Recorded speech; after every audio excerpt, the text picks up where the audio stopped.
Vasudevaya. Om Namo Bhagavate Vasudevaya. Shri Vishnu Sahasranama, name 291, is Bhutabhavya bhavannathah, the Lord of all in the present, past and future. This is very similar to the name which came up in the first verse of Vishnu Sahasranama, the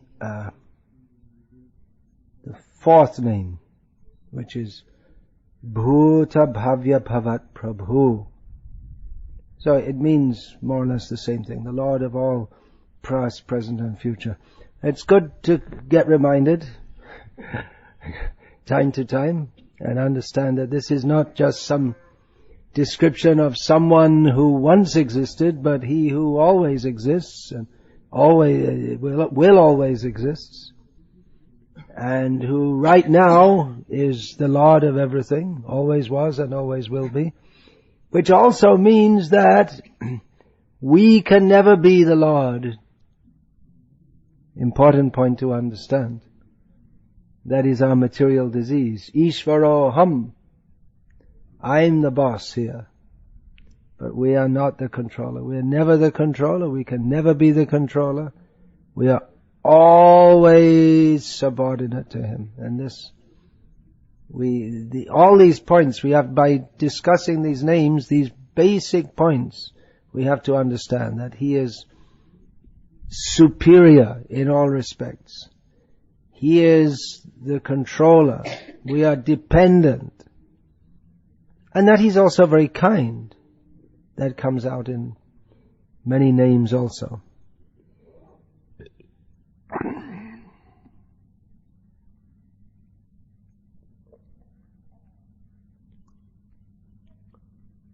So He is timeless. He exists in all phases of time. We are also. He is eternally the boss, and we are eternally subordinates. So name 292 is Pavanah, which means the wind. It derived from the meaning that he who moves about. So the wind, by very definition, is always moving.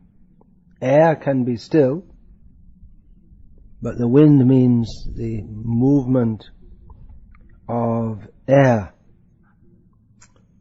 So just as the wind, what is that? Mahakasho stito nityam vayur. Well, how does that verse go? Yatakasha stito nityam vayu sarvatra go mahan. So that's another, in Gita, Krishna says that the air is moving, the air is present everywhere.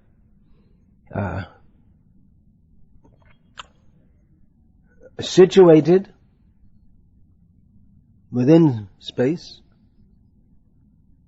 but moving also. So we have names of the Supreme Lord. Achala, immovable. Yeah, and another name, moving always. So always moving about. The wind is also the most purifying. Pavatam Pavanah asmi, he says in Gita, that among purifiers I am the wind. If we put cloth in the wind, then it becomes purified. If it has some bad smell, all the bad smell will go away. It becomes a nice smell. Also, we find in Gita that one verse is there. What is that?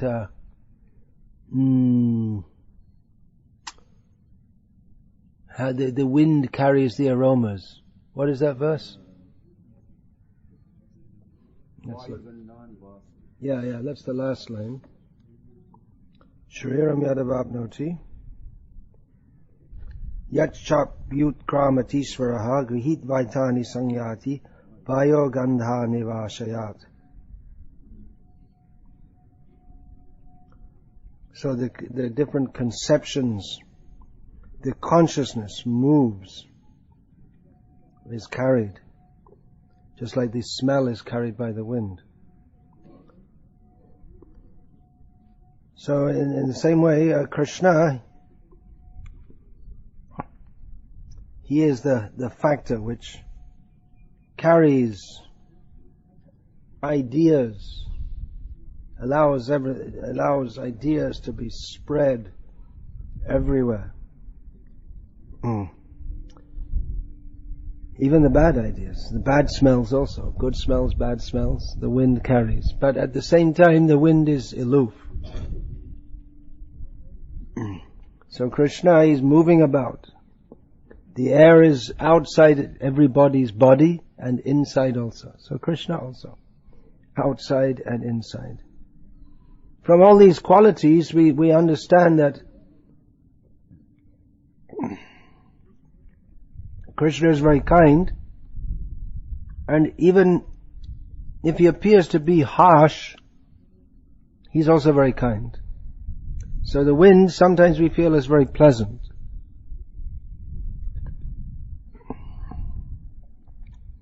Spring begins when the wind starts to blow from the south, here in the northern hemisphere. And we can feel the difference from one day to the next. In the winter the wind blows from the north, and then one day we feel, oh, now the wind is blowing from the south, and it feels warm and pleasant, whereas the north wind is unpleasant and cold. But gradually it becomes so hot that the wind becomes too hot. So Krishna is always as he is, but people perceive him differently. But he's always merciful, and he's always purifying. Whether the wind seems hot or pleasant or unpleasant, it's always purifying. So Krishna's mercy we may get in various ways. Sometimes devotee wants to do something and guru doesn't give permission. Someone wants to disciple, male wants to marry a woman 15 years older than him. I'm not joking, this kind of thing happens. And guru doesn't want to say, oh, please be merciful. Please be merciful means please let me do what I want to do. That's not mercy. We should be prepared to accept the mercy in whatever way it comes. So, the wind is pure, that's one meaning of Pavanah, pure. And the next name is Pavanah, which means who purifies everything. So that's, this name is especially well known in conjunction with the word Patita, Patita Pavana. So the Supreme Lord is the purifier of those who are fallen. Even those who are not fallen, they may require purification also. We often hear in Shastra about great devotees, and practically they're pure devotees, but it's stated that they perform tapasya and they become fully purified of all traces of material contamination. So they're not fallen, but there may be some, at least apparent increment of material contact. Coming in this material world means at least there will be some apparent contact with the material qualities. Actually, a pure devotee doesn't have any contact with the material qualities. Etad Ishanam Ishasya Prakritistopi Tad Gunai Na Yujjate Sadatnastair Yatha. What is it?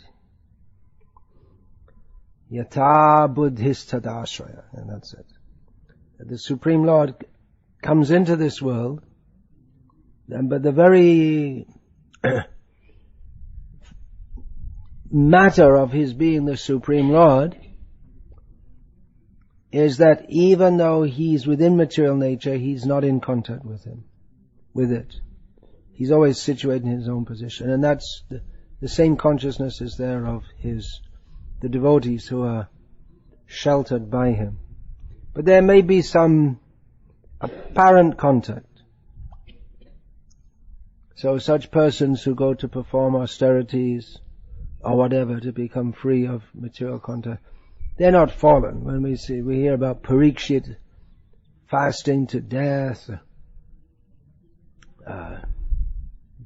it's not that he's requires purification. So it's just like if you put pure gold into fire. Gold, an alloy of gold, or gold that is mixed with that is in the gold nugget that's mixed with the stone. It needs to be placed in fire to become purified, and there may be pieces of grit mixed up with the gold. But when gold's already purified, you can't purify it anymore.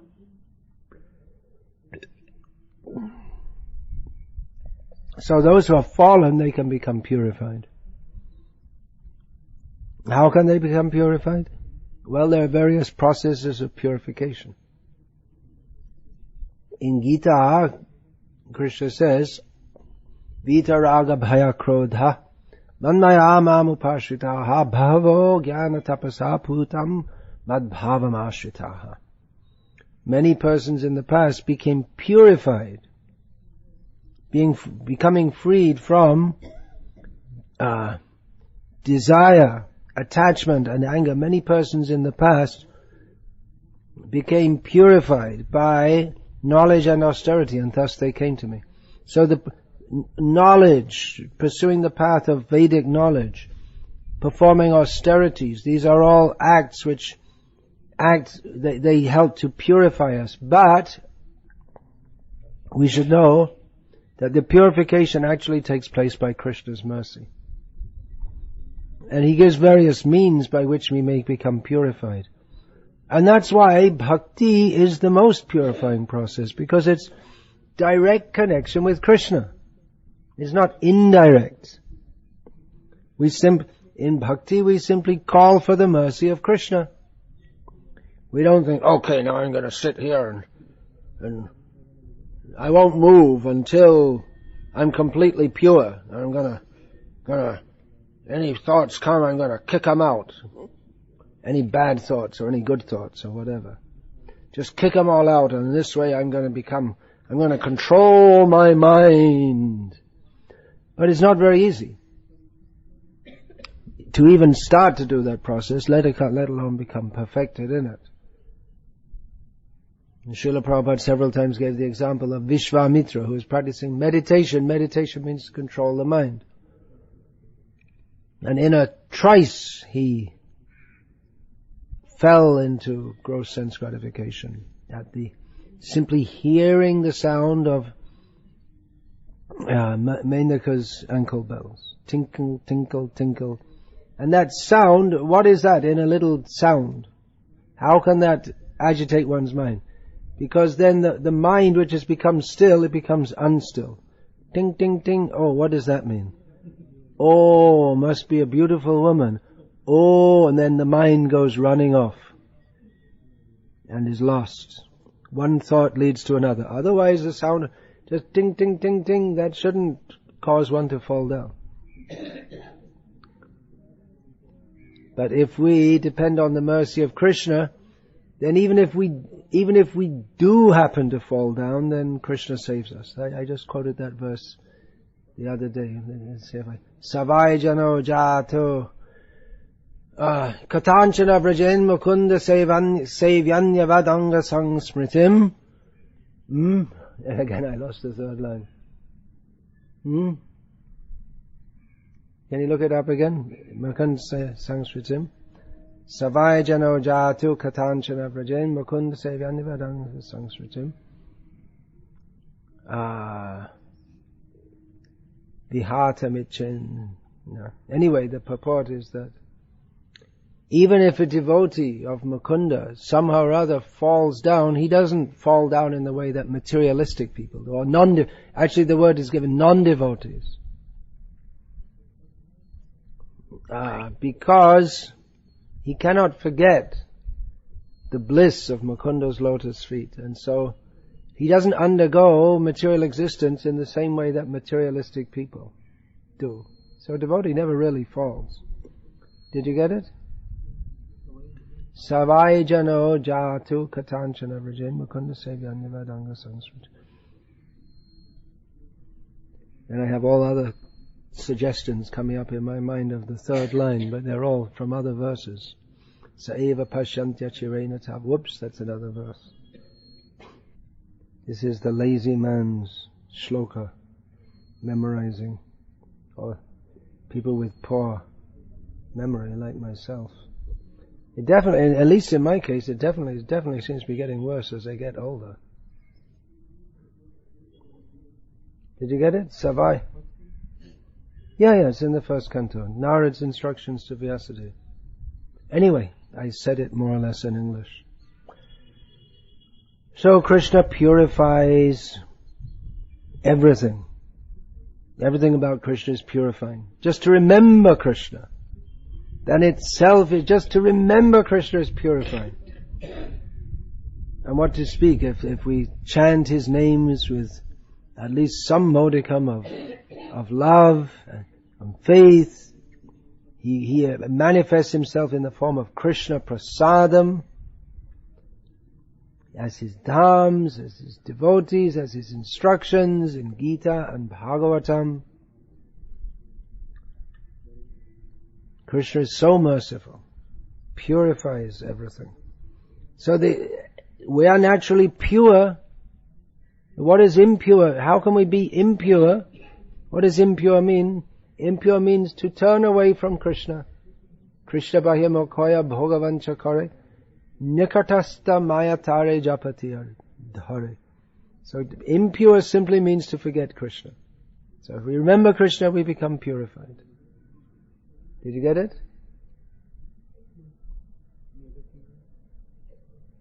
Just put in here. I don't know how to do this, but I never saw this thing before. I can start a new one now. Vai. Whoops. How do you go back? VAI space JANO. Okay, enter. There it is. Navaijano jatu katanchana. Oh, I was saying savai, it should be na. Navaijano jatu katanchana vrajain mukunda sevyanyavadanga sangsritim.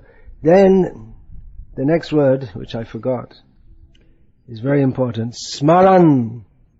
Smaran, by remembering. Mukunda angri upaguhanang punarvihatami chennarasagraho jana. So, even if a devotee somehow falls down again, he doesn't undergo material existence like others. Because a person who has once relished the taste of the lotus feet of the Lord, I don't know how to do this, can do nothing but go on remembering them. I can't see how to do this. Nothing but remember that ecstasy again and again. Srila Prabhupada's translations are also very beautiful. So Krishna is all purifying. People go to the Ganga to bathe in the Ganga to become purified. Patita Pavani is one name of Ganga. So, how does she become purifying? Because she comes from the lotus feet of Vishnu. Vamana Dev pierced the covering of the universe, and then the Ganga, the water came through, leaked through from the outside the universe, and that water became the Ganga. That same water mixed when Vaman was putting his foot up, he went past Satyaloka, the abode of Lord Brahma, and Brahma very intelligently took the opportunity with his Kamandala to do Abhishek of the feet of Vaman, so that mixed also. So that all became Ganga. So she is purifying because of the connection with the lotus feet of Vishnu. So actually we don't have to go to the Ganga. You simply chant Hare Krishna. You get all the benefit of going to the Ganga. Still we go to offer our respect to Ganga. Great devotee. And to beg for her blessings that we may also be always in connection with the lotus feet of Vishnu, as she is. That we pray for.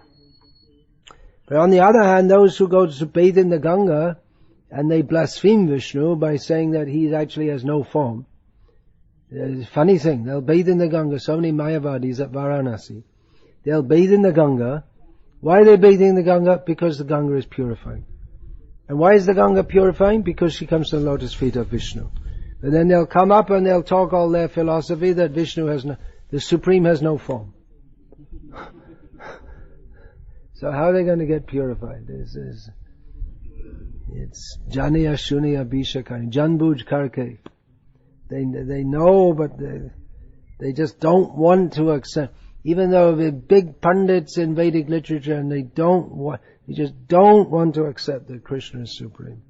Even though, just like Sarvabhauma Bhattacharya, immediately after he was purified by being defeated in discussion with Chaitanya Mahaprabhu, immediately he was able to compose shlokas in praise of Chaitanya Mahaprabhu and give the correct siddhanta. How is that? Because he already knew it. He already he already had the shastric knowledge. He had it completely, but just he'd adopted the wrong understanding of it, by which all his knowledge was not only useless, but actually offensive. So he had the knowledge, but he just didn't want to accept the fact of Shastra, that Krishna is supreme. So it's very difficult to purify such people. Just like someone who's asleep, someone who's pretending to be asleep, it's very difficult to wake them up, because they want to pretend that they're asleep, so that they know they're waking you up, so you have to go and do this and do work, and they just want to lie down. Even they're not sleeping, they just want to lie down and do nothing. So people who are pretending to not be Krishna conscious, it can be very difficult to wake them up. And we find that Chaitanya Mahaprabhu, when he was performing Sankirtan, then naturally all people would come to him, but the Mayavadis, they'd just criticize. They're very difficult to purify. Holy name is all purifying, but those who are determined to be offensive are very difficult to purify. It's like the wind is purifying, but then if you lock up all the doors of your house, and the wind can't come in at all. So the air becomes all stale. So if we lock up our heart and don't allow Krishna in, then everything becomes rotten inside.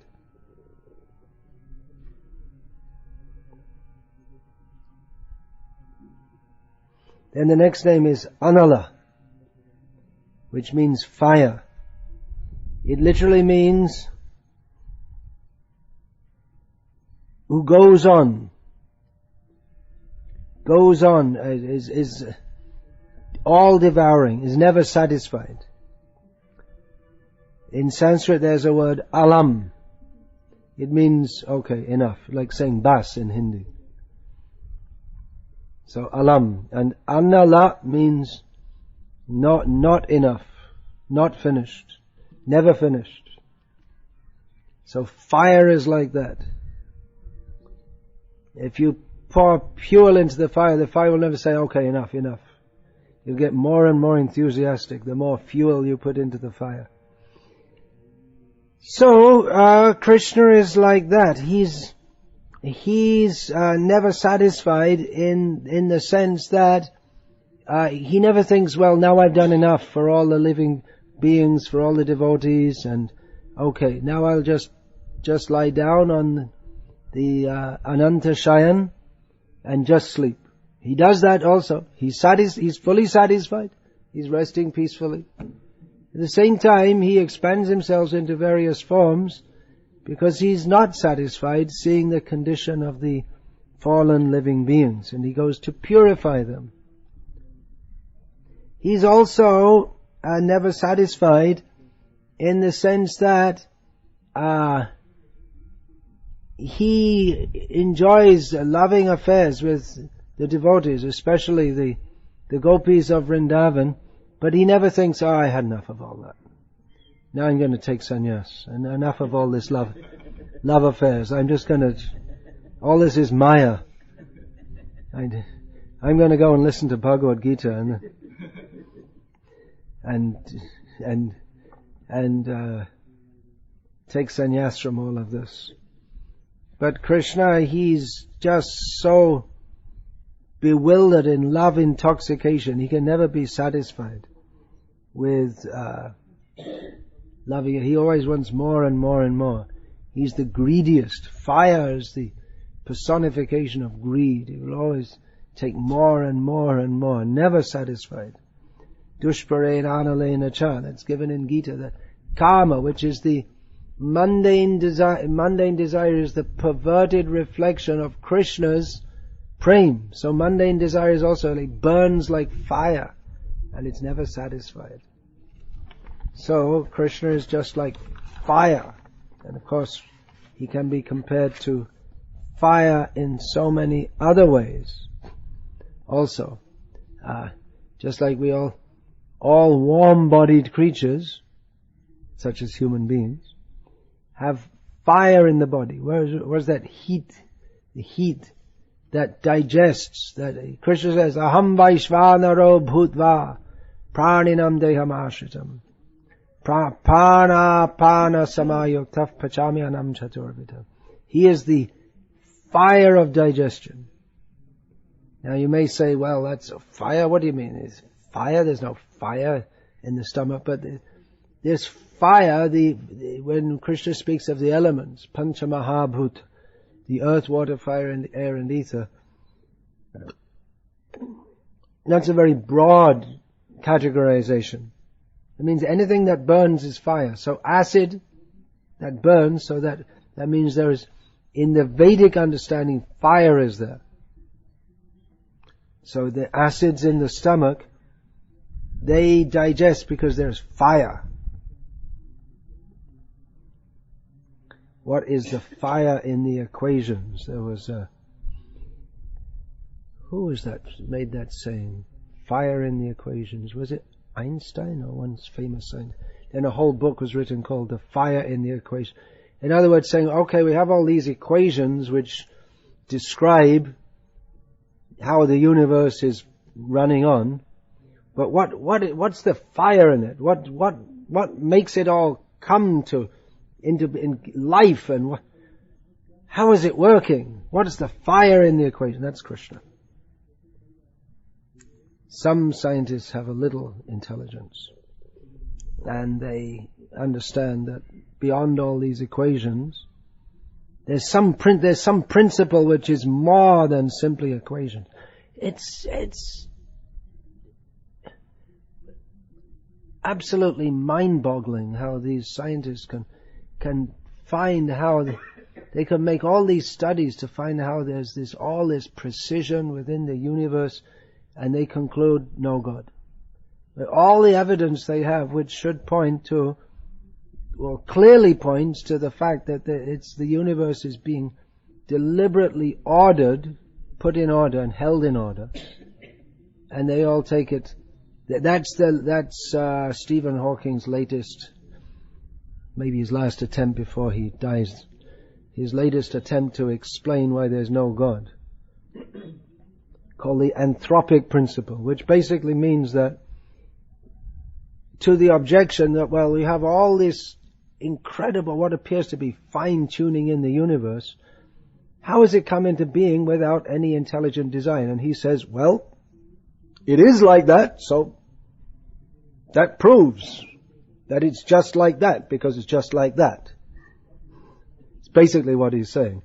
Everything is as we see it, and there can't be any God, so it must have just come into being by chance. And the fact that it's like this, it means, well, it's amazing chance. It's like if you raise 10 to the power of as many zeros as if you wrote 1 0 at 8 point type size and put 0 up to put 10 to the power of 1 and enough zeros of that size which would reach to the sun and back, and then that's the possibility of what we see all around us being as it is. And how is it not by that's the possibility of it coming into being by chance, according to their theory, and according to Stephen Hawking's. Well, we're here, so it must have been. Little bit of very poor reasoning there, Stephen. It does make a lot more sense to think that someone put it in order.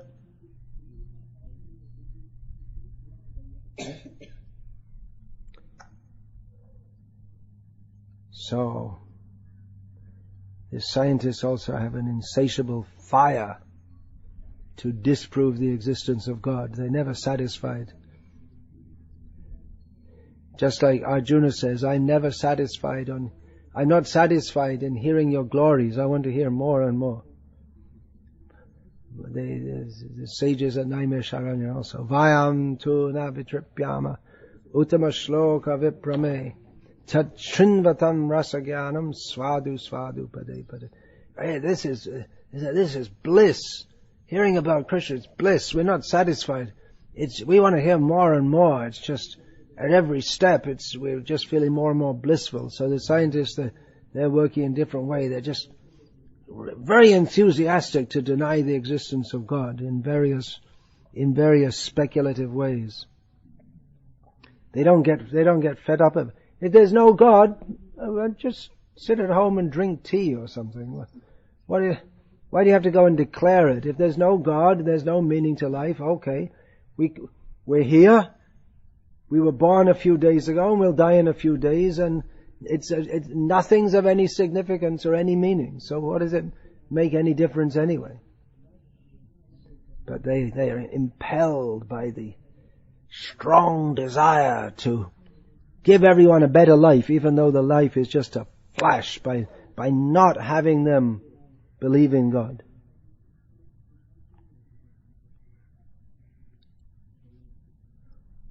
According to Richard Dawkins, we have no free will. We're just robots impelled by... Wait a minute, robots are supposed to have someone operating them, right? We're just chance combinations of chemicals, and that's it. And when you die, it's all finished.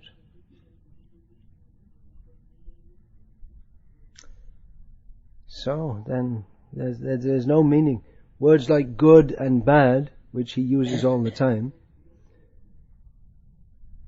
they have no actual meaning. Nothing has any meaning, according to him.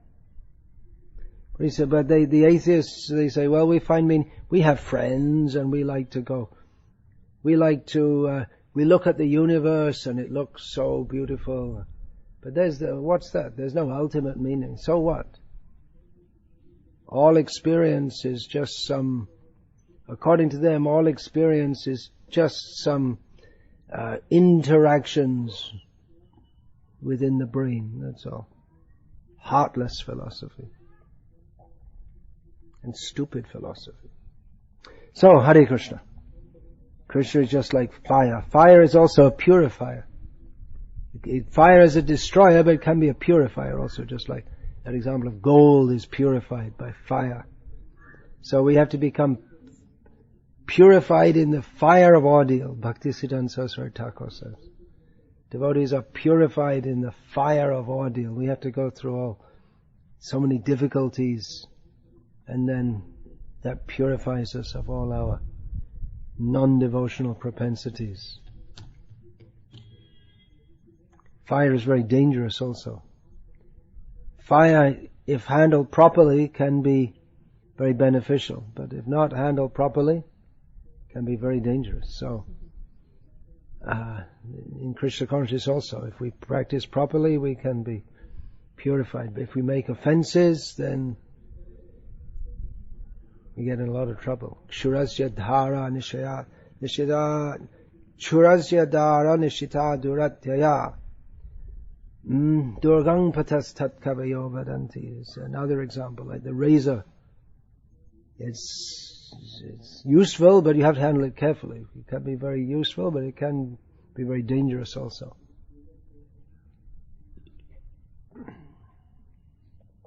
So devotional service is like that.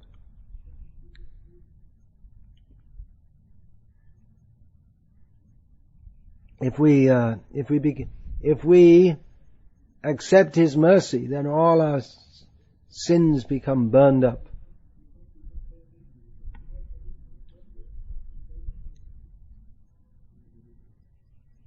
All right, Hare Krishna.